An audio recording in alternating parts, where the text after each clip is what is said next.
Right here. This is the person coming into custody. Is it unreasonable for someone looking at that to say that this woman corporate is in a position to give a description of the hair? No, not one police officer on sworn evidence could describe this girl's hair. The hair on her head, and she come back out without hair. That is where you need to go.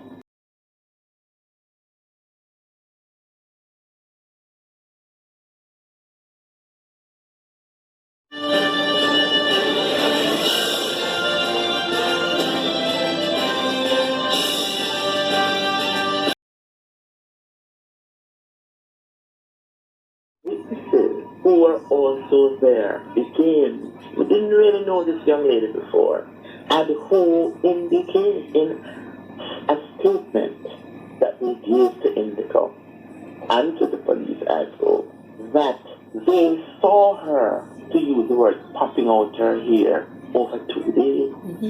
And there is another thing that the public defender did not have the benefit of, were the scenes of crime photographs showing the particular infrastructure and what was found at the time. Indico also was able to extract hair or locks that were found in the vent. Certainly, we welcome the ruling from the Office of the Public Defender. It's somewhat of a vindication for Ms. Nzinga, because she has maintained that she didn't cut her hair, she certainly didn't pull out her hair, and the fact that the public defender was able to examine or cross-examine the accused policewoman, test her demeanor, was able to also question the other police officers at the police station while under oath. So they didn't get the opportunity to lie. So there was a lot of avoiding and separating themselves from the issues. But we know at a minimum that there's an issue to be tried. And we certainly are of the view that this was a matter that should have been properly put before the court. So moving forward, the recommendations as set out by the Office of the Public Defender is something certainly that we welcome, so that when we are in conversation with the Attorney General and the Office of the Attorney General, that there are considerations and the realization that her constitutional rights were violated in any event, as being a guest of Her Majesty when put in lockup. Oh my word. Right. I guess. Yes. That's it. The public defender made numerous recommendations, regarding the Towns and Communities Act, also disciplinary proceedings towards the policewoman and also the supervisor. Would you agree with those recommendations, or will you go any step further? No, man, I certainly agree with those recommendations, and I will say that it's interesting because we have a lot of laws that are kept in place that ought to be removed. And the fact that she recognized that even I will say this without apology, even the bad word law is so ridiculous. Ditto. That should go in the idiot thing section. Yes, in there to go, Isaac. Yeah, right there.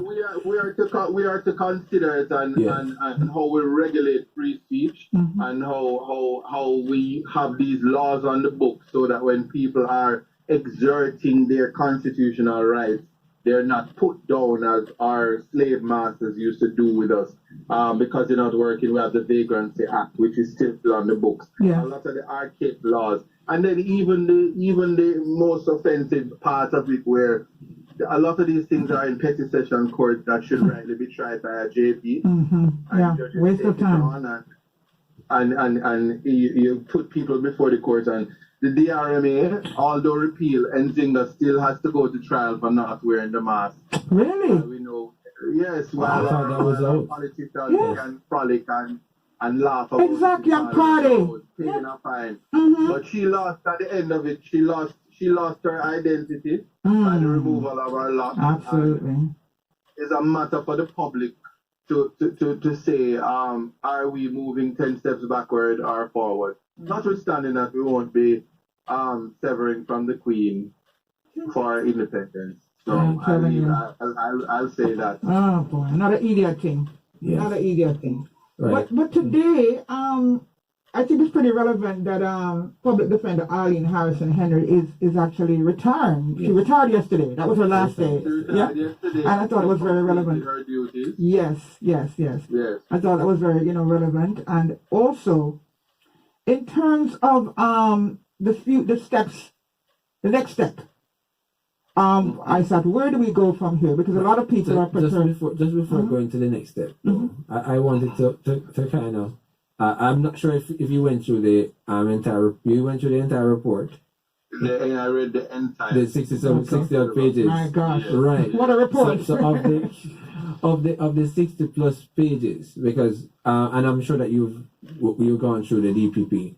What were some of the takeaways, or is it that it's vastly different from what the DPP put forward to say no charge, or? Right, so the DPP is a creature of the Constitution. Let's start right there. Yes. She derives her power from the Constitution.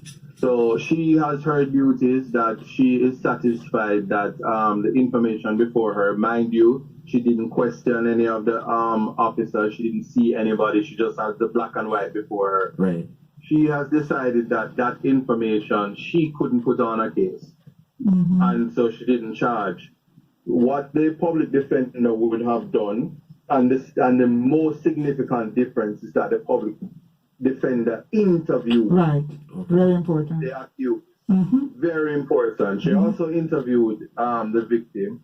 And officers. She did say, without any apology, that she thought that Miss Nzinga was very rude. But notwithstanding, that's no justification for removing her law. Precisely, yeah.